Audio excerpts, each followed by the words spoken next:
Остри реакции до СДСМ вчера и денеска упатија опозицијски активисти и левичарски партии, дел од стигнатата шарена револуција, по вчерашниот договор на четирите најголеми политички партии и заставање на конечен крај на политичката криза. Велат СДСМ ги изневерила нивните очекувања и дека договорот не гарантирал фери демократски избори какви што заслужува земјава.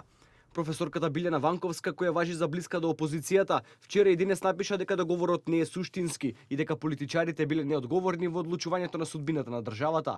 Ставот на Ванковска не се смени уште од потпишувањето на првиот договор од Пршино, кога потенцираше дека СДСМ ги изневерила своите членови.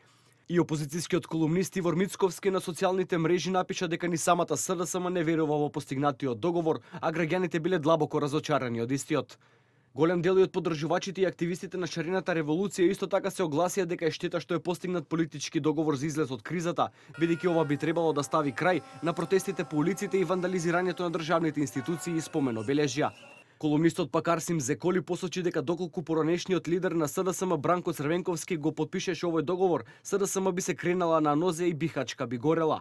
Инаку вчера четирите најголеми политички партии конечно постигнаа договор за излез од кризата, кој предвидува нови реформи во законите за медиуми и внатрешни работи и конечен датум за одржување на предвремени парламентарни избори во Македонија.